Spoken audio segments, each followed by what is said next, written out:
O meu tratamento na época foi mastectomia total, eu tirei as 2 mamas. Na cirurgia, os médicos tiraram, eu tinha um machucadinho pequenininho no bico do seio e os médicos tiraram aquele machucadinho para fazer uma biópsia. E aí, quando veio o resultado da biópsia, era um outro câncer. Eu encontrei o porquê de tudo isso, porque eu já me senti um dia mutilada. Então, assim, e a primeira vez que eu tô contando, inclusive, é que eu sofri um abuso em 2001. A gente tem que viver o processo, porque a grande transformação acontece no processo. Você que lida com bastante mulheres, como é que você lida com as transformações corporais do envelhecimento? É difícil, né, essa pergunta.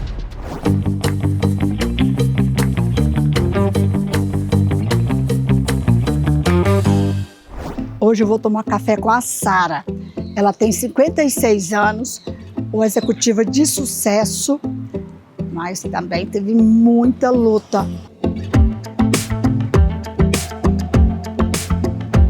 Sara! Vim tomar um café com você. Posso? Deve! Que bom, prazer!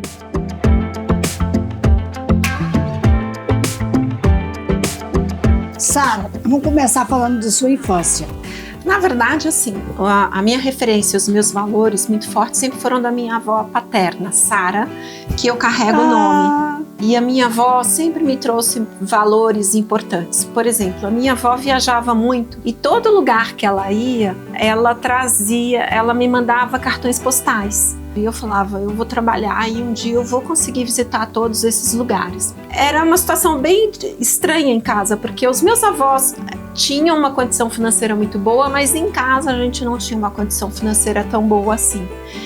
Então eu ficava vendo aquele mundo que estava fora do meu alcance e eu falava, não, eu vou trabalhar, eu vou lutar na minha vida e eu vou conseguir. Por isso que eu acho muito importante que a gente mostre para as pessoas que tem uma vida além daquilo que elas estão vivendo no dia a dia. Eu falo que é furar as bolhas.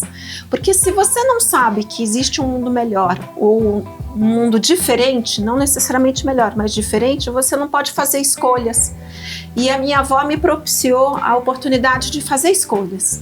A minha avó nasceu em 22 e eu gosto de imaginar que a minha avó foi influenciada por todo aquele clima da Semana de Arte Moderna. Ela não tinha limites. Não tinha limites. Ela falava francês fluentemente, ela falava espanhol fluentemente por causa dos pais que eram espanhóis e ela falava inglês fluentemente. Ela estudou a vida inteira e ela dizia, minha filha, na vida ninguém nunca vai tirar de você aquilo que você aprendeu. Podem te tirar tudo, mas o que você estudou, o que você aprendeu não vão te tirar.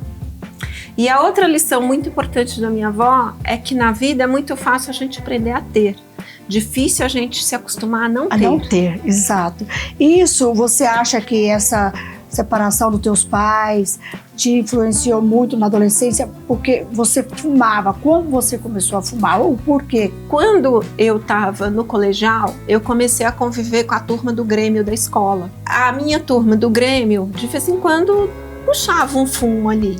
Puxava um fumo. Que é isso? Puxava um fumo, meu Deus. Era modinha, né? Fumava maconha. Era normal. Só que eu tinha muita resistência. Assim, eu não tinha muito onde correr. Se as coisas dessem errado, mesmo na adolescência, pra mim, eu tinha que arcar com as minhas consequências. Porque eu não sabia se eu podia contar com a minha mãe, meu pai morava fora.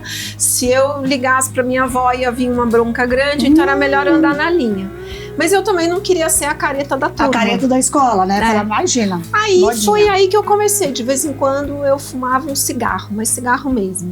Nunca usei droga, eu não sei o que é droga na minha vida, nunca experimentei. E isso virou um vício, assim, muito forte, que você fumava quantos cigarros por dia?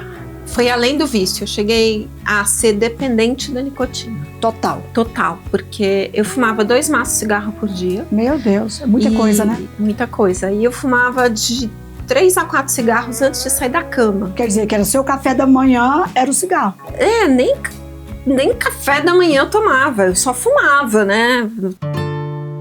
Me alimentava mal e tinha uma questão, né? Primeiro eu fazia tratamento para endometriose, daí eu tive que fazer uma cirurgia e eu tive que fazer bloqueio hormonal. E o médico falava, Sara, hormônio e cigarro não combinam. Mas cigarro não combina com nada, né, Sara?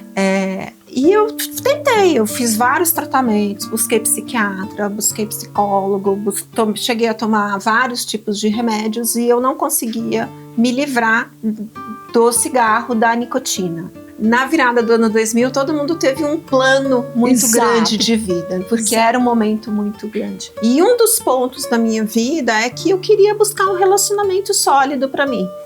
Só que assim, eu conhecia uma pessoa, aí eu falava que eu fumava, o universo de busca de bons partidos já diminuía. Porque você tinha que buscar um partido que fumasse também. Que fumasse. Profissionalmente, eu queria construir uma imagem de credibilidade. Fazia muito trabalho, assim, one on one com as pessoas, e eu tinha que parar para sair para fumar, ainda quando voltava cheirando cigarro. Aí eu falei, olha, se eu quero fazer uma transformação muito grande na minha vida, eu preciso tirar o cigarro da minha vida, porque a hora que eu tirar o cigarro da minha vida, eu vou melhorar a minha vida no aspecto profissional, pessoal, de relacionamento, de saúde, de tudo. Foi a minha meta do ano 2000. Aí foi quando você criou um método seu próprio, tipo assim, quer saber? Eu vou criar uma maneira, eu vou me encontrar. A gente normalmente tem uma lista de milhões de coisas que a gente quer fazer, né? E quando você tem uma lista de milhões de coisas que você quer fazer e acaba falando, não, é coisa demais, eu não dou conta. Exato. E aí a tendência é procrastinar. Eu elegi uma coisa. Eu defini dia e hora que eu ia parar de fumar. Eu tinha uns amigos não fumantes e a gente combinou que a gente ia passar um final de semana.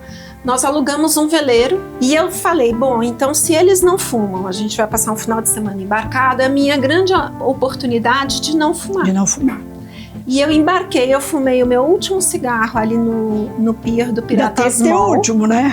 Depois que eu passei aqueles 4 dias sem fumar, eu falei, bom, daqui pra frente... E vocês beberam no bar, essas coisas, não via aquela vontade de fumar? Eu não tinha vontade de fumar, eu nunca fui uma pessoa de beber muito, mas algumas coisas eu tinha pra mim. Primeiro, a vontade de fumar, ela passa muito rapidamente.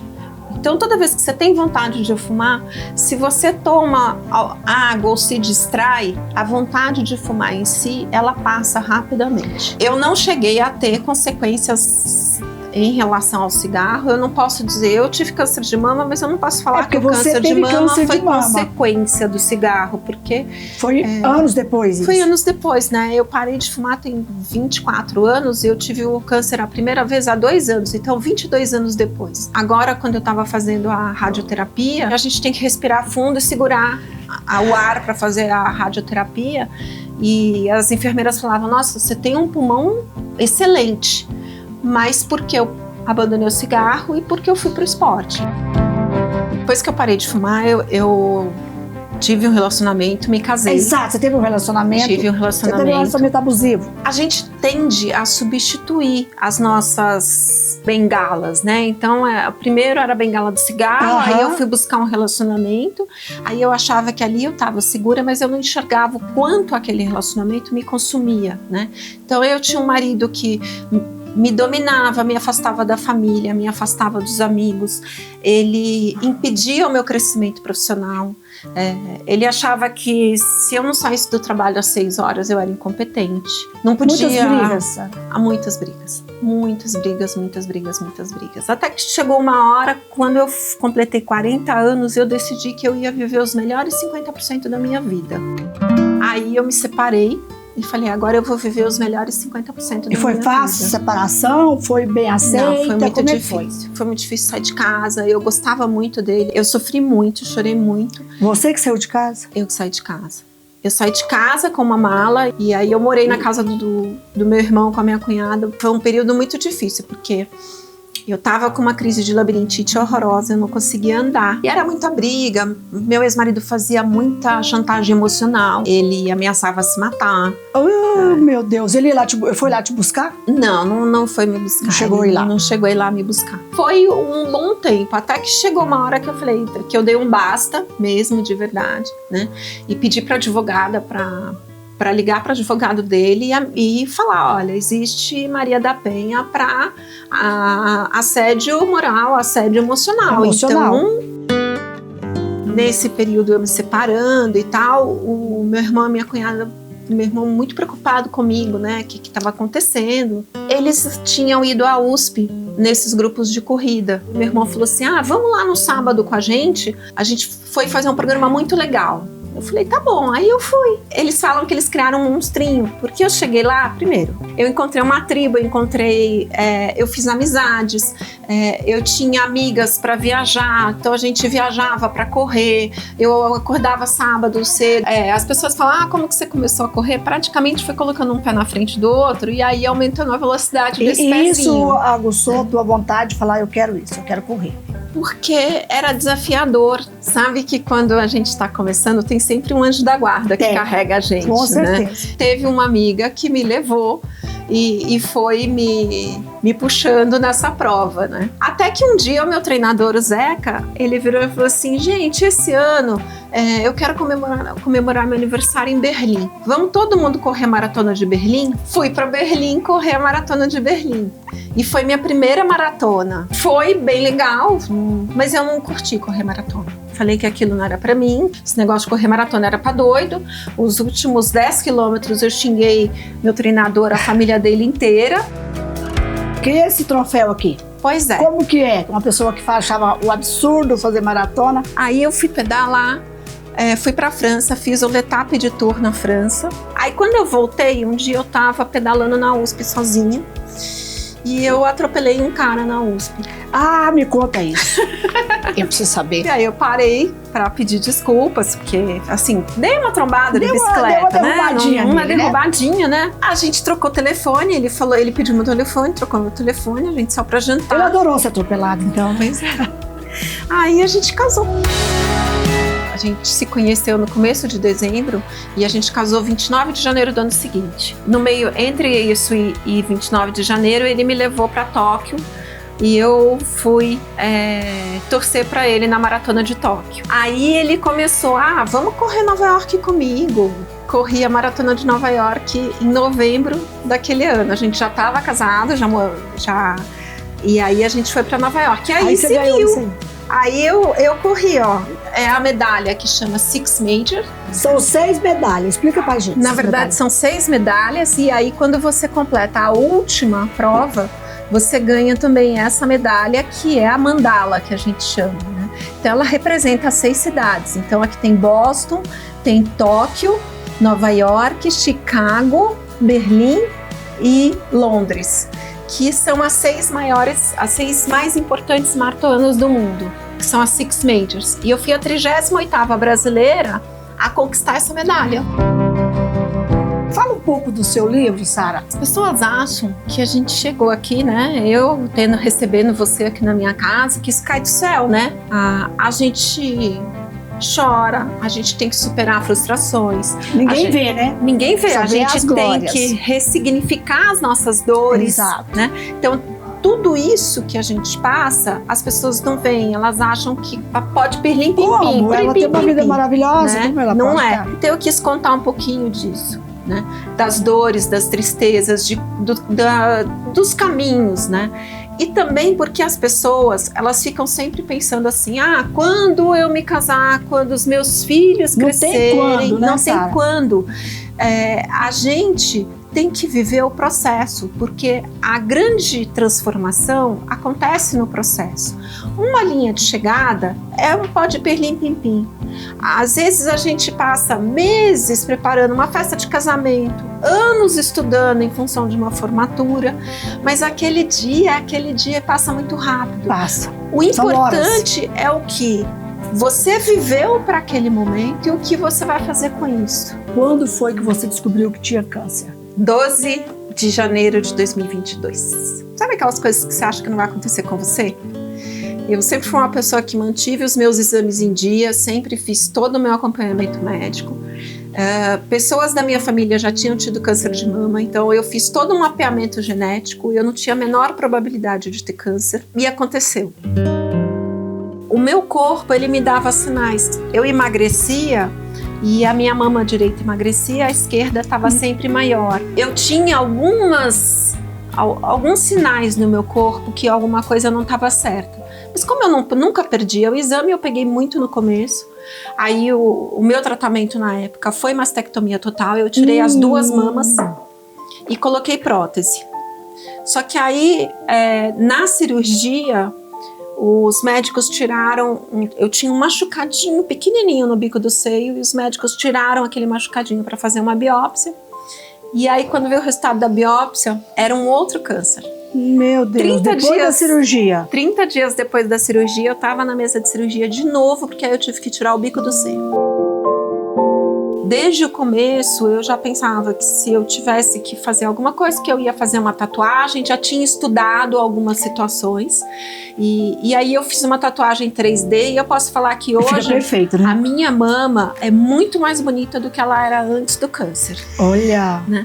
Eu fui muito positiva, né, Zilu? Isso ajuda muito, né, Sara? Ajuda muito. Essa coisa de você, do acreditar, da força que você busca interior, para que você possa ser curada, para que você possa buscar ajuda. Como foi a ajuda do seu marido? Falava, vamos ter que enfrentar, né? E ele sabe que eu sou muito forte, que eu não ia dar o braço a torcer. Então ele sempre muito te carinhoso apoiou, né? Com me apoiou. Você chegou a fazer quimioterapia? Você perdeu o cabelo? Não. Como foi isso? Nessa primeira vez eu não fiz nenhum tratamento. E aí, em outubro do ano passado, quando eu fui fazer os exames de controle, veio um outro câncer. Eu sabia que existia uma probabilidade de pelo menos 10% de recidiva, né? Então eu operei em dezembro. E agora, no começo desse ano, eu fiz radioterapia. Quando eu descobri o câncer agora a segunda vez, aí eu falei, ixi, agora eu tô ferrada. Aí eu deixei o cabelo crescer porque eu li que se você tem 15 centímetros de cabelo, você consegue fazer uma peruca do seu próprio cabelo. Você já pensou nisso? Aí eu já deixei o cabelo crescer porque eu falei, se eu tiver que fazer quimioterapia, eu vou fazer uma peruca do meu cabelo e vai dar tudo certo. Eu aprendi que o câncer, ele tem etapas e você não consegue acelerar isso. Você tem que fazer o exame e descobre que tem câncer. Aí você tem que marcar a consulta com o médico. Aí o médico pede o exame. Aí você agenda o exame. O exame demora 10 dias para ficar pronto. Meu Deus. O que você faz nesses espaços? Você tem que viver. Fui executiva por vários anos, mais de 30 anos. Hoje, o ano passado, eu saí da vida executiva. Eu tenho hoje pelo menos 50% do meu tempo voltado para trabalhos voluntários. Então eu mentoro mulheres para apoiá-las nas suas carreiras, nos seus empreendimentos. Sou conselheira no Instituto Vencer o Câncer, na Atletas pelo Brasil também. Dou aula, mentoro, e isso é uma questão de propósitos. Eu sempre falei que quando eu me aposentasse da carreira executiva, que eu gostaria de devolver para a sociedade um pouco do que eu recebi. E é isso que eu faço hoje em primeiro lugar. Quero te agradecer muito, muito por ter aberto tuas portas. Obrigada a você. Tá? Feliz aqui de ter você e toda essa produção, né, gente? Obrigada a vocês.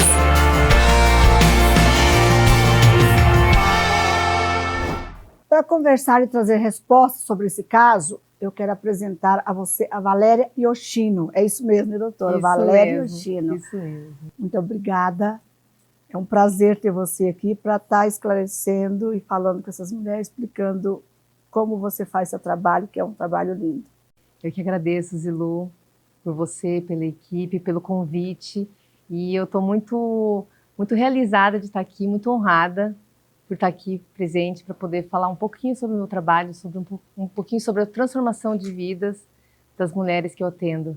É muito gratificante. Valéria, como você começou o seu trabalho tão importante e sensível que é tratar e recuperar mulheres, a autoestima de mulheres que sofreram câncer de mamas? Eu trabalho com a micropigmentação, Zilu, desde 2001. Fazem 23 anos. 23 anos. Eu não sou tão novinha assim, não. não. Sim, você é linda, novinha. Em 2012, eu me deparei com a micropigmentação de areolas mamárias. Eu simplesmente me apaixonei por aquilo. E eu comecei a lapidar. Eu conheci na Espanha a técnica, e daí eu fui para a Inglaterra, mas eu comecei a lapidar a técnica, porque eu achava que precisava mais projeção, mais um refinamento da técnica.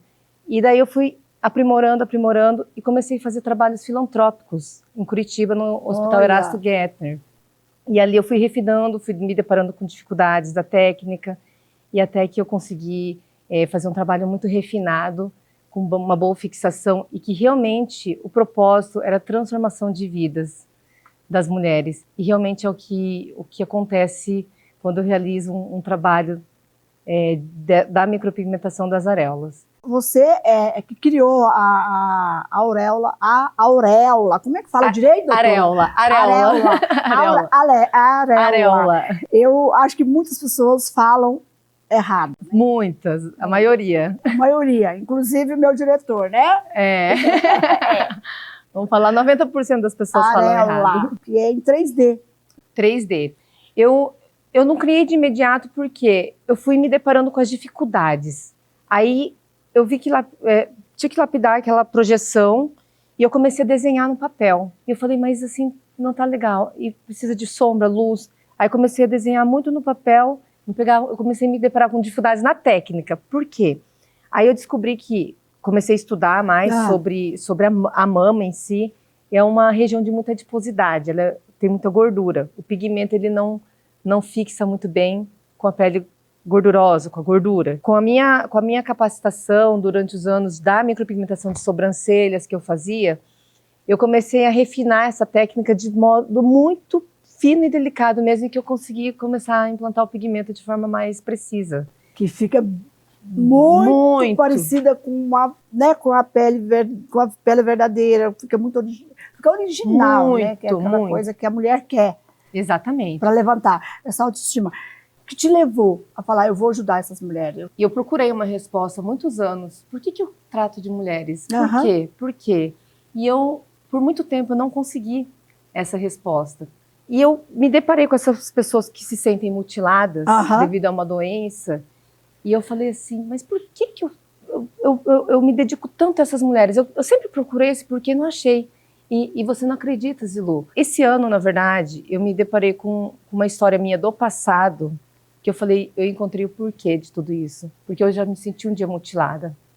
Então, assim, e é a primeira vez que eu tô contando, inclusive, porque me conta essa história. Porque semana passada, inclusive, é que eu sofri um abuso em 2001, e em 2012 eu comecei a fazer as areolas, só que eu não sabia o porquê.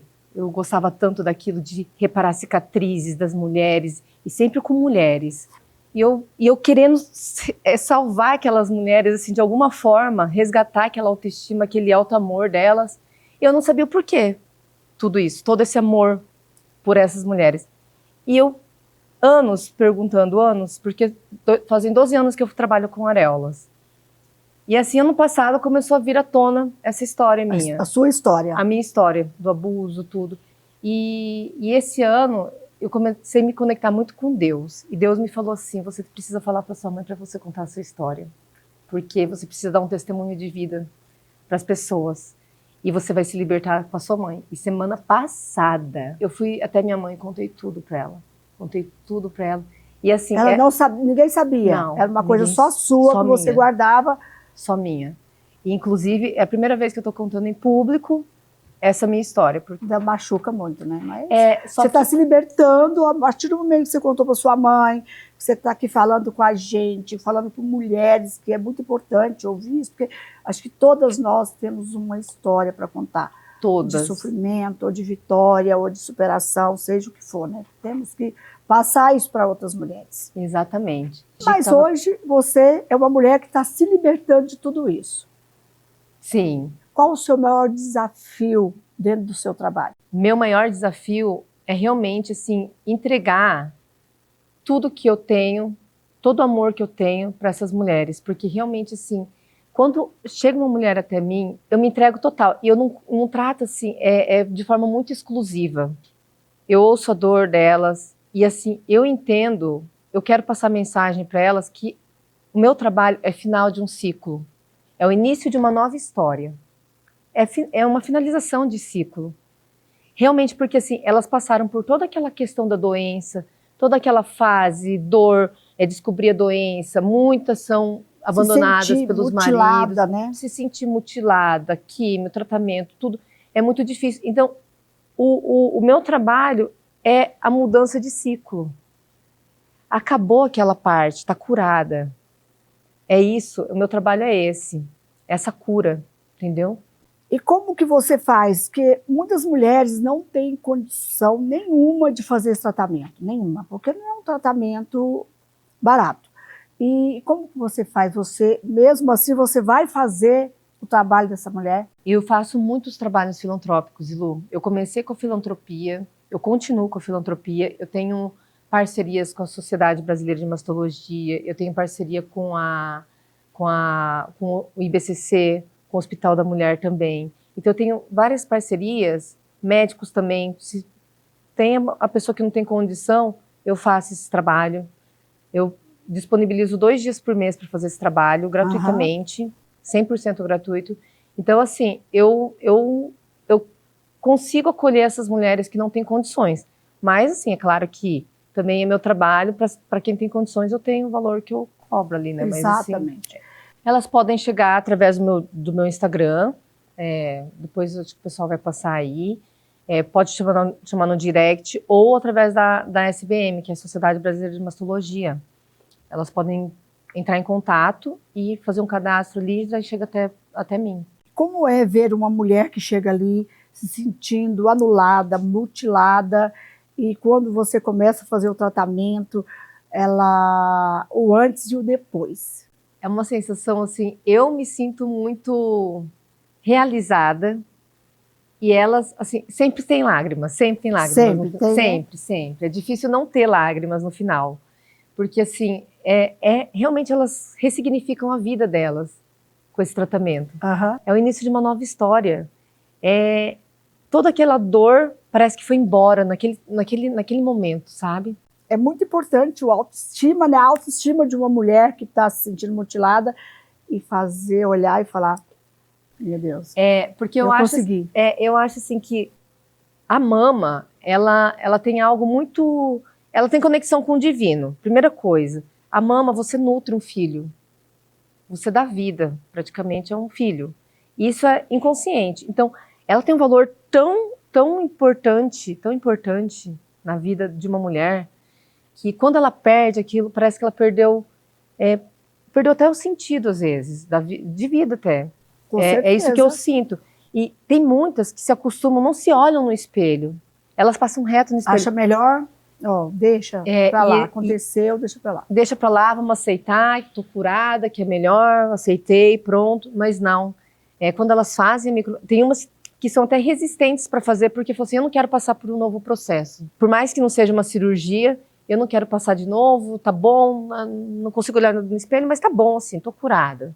E quando fica, você também faz aquela pigmentação, porque às vezes não é só, ela não perde só o bico do peito, ela perde também, ela tem cicatrizes enormes. Eu desenvolvi um tratamento há anos também, Zilu. Eu tenho estudado muito sobre cicatrizes. Eu faço a micropigmentação, que é a camuflagem da cicatriz, mas eu acho que não é só a micropigmentação suficiente. Eu acho que tem que tratar a cicatriz. A cicatriz, porque ela tem uma textura de cicatriz. E tratando essa cicatriz, você consegue pigmentar melhor. Se precisar também, porque às vezes nem precisa com o tratamento. Então, eu consigo fazer um tratamento que eu consigo melhorar a textura dessa cicatriz para depois entrar com a pigmentação. Que é outro ponto também que pega nas mulheres, porque assim, a cicatriz é algo que está ali, é uma cicatriz. Quais os diferenciais do seu trabalho? Eu procuro sempre buscar o melhor e aplicar o melhor. E o grande diferencial é que eu olho a pessoa como única. Que cada caso é um caso diferente.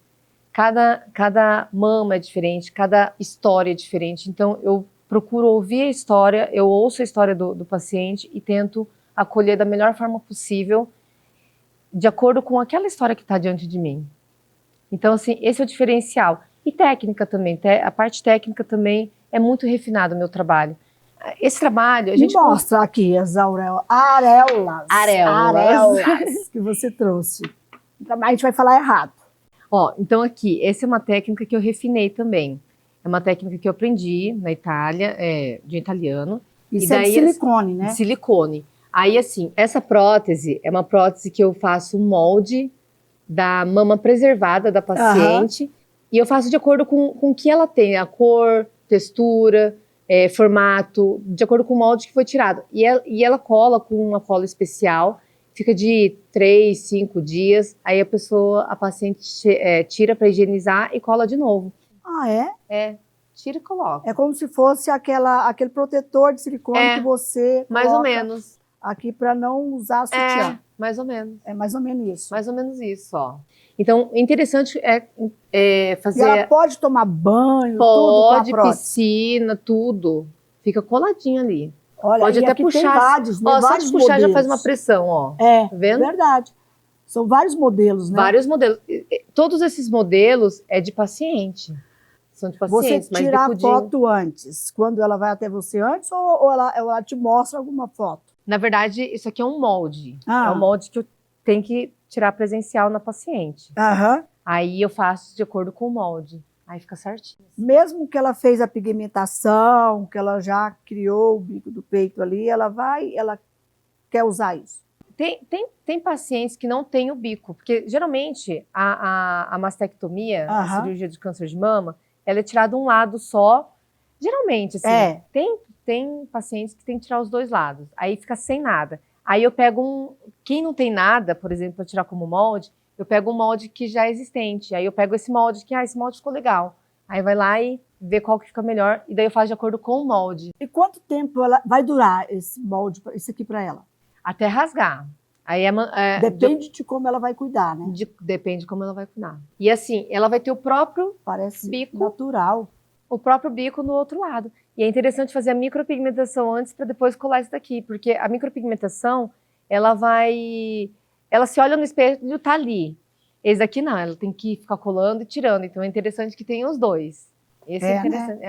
É um plus, assim, que foi criado, foi desenvolvido e tem dado muito certo, assim. Com certeza. Quantas pacientes você já atendeu, assim, depois que você começou essa técnica? Eu atendi por volta de 1.100 pessoas. Até ano passado eu tinha contabilizado isso. Dentre SUS, dentre particular. Muitas. São muitas mulheres, muitas né? mulheres. E entre essas mulheres, tem algum caso que te emocionou muito, que você falou, meu Deus? Além do caso da Sara, que veio aqui, né? A gente vai falar que ela é maravilhosa, gente. Você não sabe, a Sara, eu a entrevistei. E ela, assim, ela é muito alegre, né? Muito feliz, uma pessoa muito bem assim, uma superação incrível. E ela usou essa frase assim, hoje eu tenho as mamas muito mais bonitas do que antes. Então eu falei, nossa, coisa, eu quase pedi para ver. Quase falei, doutora, deixa eu ver. Eu fico muito feliz, assim, porque realmente, assim, a Sara é um exemplo de pessoa que... Gente, ela é uma pessoa muito, assim, comunicativa, muito alegre, e passou por tudo isso que passou. E no momento que foi feita a micropigmentação, foi uma transformação, ela se emocionou tanto, ela ficou tão bem, e no retorno, em uma sessão, a gente já praticamente finalizou esse processo todo.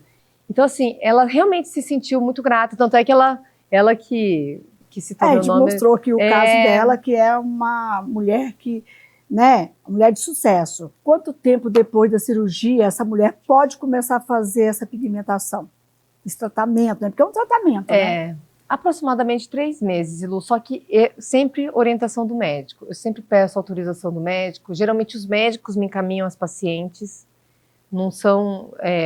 elas chegam até mim, mas geralmente os médicos que encaminham. Então, geralmente 3 meses depois, geralmente. E quanto tempo leva esse tratamento? Geralmente são 2 a 3 sessões para finalizar o tratamento e 2h30 na primeira sessão e 1h30 nas demais sessões. É dolorido? Muitas pessoas perdem a sensibilidade. Muitas pessoas perdem a sensibilidade, então se torna indolor. Mas é uma região muito sensível, né? Então, assim, eu uso anestésicos tópicos que não comprometem a saúde da paciente, mas eu utilizo anestésico. Mas na primeira passadinha, se ela tem uma sensibilidadezinha, dá uma...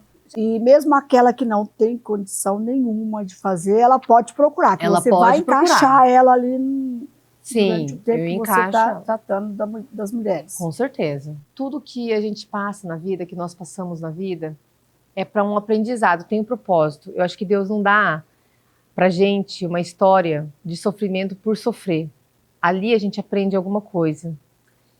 E a missão é testemunhar, é falar sobre essa história para outras pessoas, porque com certeza... Acho que a Sara é uma delas, né? Que a deve Sara é uma passar delas. isso para várias. Exatamente. A história da Sara, por exemplo, com certeza vai impactar na vida de muitas pessoas. E assim, todo mundo que passa pelo câncer que eu atendo, que eu já atendi, algum aprendizado levou. Talvez se tornou uma pessoa mais paciente, uma pessoa melhor. E assim, e para que ela leve essa história para as outras pessoas, porque muitas outras pessoas estão numa condição muito pior que elas. Agora eu tenho uma pergunta para você, Zilu. Opa! Ih, olha, doutora, esses negócios aí técnicos, eu não sei. Você que lida com bastante mulheres, como é que você lida com as transformações corporais do envelhecimento? É difícil, né, essa pergunta, porque eu acho que você tem que estar bem, se cuidar. Eu sou muito vaidosa, tô até precisando de malhar, que tem acho que 1 ano que eu não malho, mas... Ai, duas. Acho que depois da pandemia foi acontecendo coisas, mas eu procuro me alimentar bem, eu procuro dormir bem, eu procuro ler muito, porque é muito importante, acho que a leitura é muito importante para isso. E eu quero, assim, eu acho que estar feliz é o que importa. Então, exatamente. É importante ter principalmente a saúde mental, né? Mental e espiritual. É isso que eu tô falando, é o principal. Eu acho. É você ler, conscientizar e saber que existem mudanças. E a gente tem que olhar no espelho e dizer: eu estou melhor do que antes, eu estou mais bonita do que eu era com 20 anos. Eu me sinto assim. Eu vou te presentear, então, com uma... É um tratamento que eu faço em mim. Mas antes, sabe o que eu quero, doutora? Que você passe seus contatos. Tá. O meu Instagram é @valeriayoshino, tá? Meu site é www.valeriayoshino.com.br e Facebook Instituto Valéria Yoshino. Aí, tá vendo? É importante passar seus contatos, porque você vai me dar um presente, mas eu também vou te dar um. Mas vou esperar você me dar o seu. Ó, aqui eu comprei... É uma arte de mesa, assim. Ah, é? Vou até tirar aqui. Peraí, vou tirar aqui para não atrapalhar. Uma mesa, é de papel, é feita à mão. Nossa, olha que coisa linda. Bem legal. É mesa posta. Mesa posta. Olha, mas agora, muito obrigada, mas, ó, vou te dar o meu agora. Opa! Eu tenho uma linha de skincare que é para cuidar das mulheres mesmo. E aqui, ó, tem o sérum. Tem uma cartinha aqui para você. Tem obrigada. O gel hidratante e tem o mousse. Ai, obrigada, Zilu. É que você usa com muito carinho. Vou usar, sim, com certeza. Muito obrigada de coração. Zilu, eu que te agradeço, viu? Olha, foi muito bom o nosso bate-papo. Tenho certeza que eu posso contribuir ainda mais com as mulheres, porque eu faço com muito amor esse trabalho. É uma dedicação que eu tenho realizado há anos. E eu estou conseguindo fazer que faz a diferença, faz a diferença. Nosso Café com Respostas fica por aqui. Semana que vem eu volto. Deixe seu comentário, curte e compartilhe esse vídeo com as mulheres que você ama. Um beijo.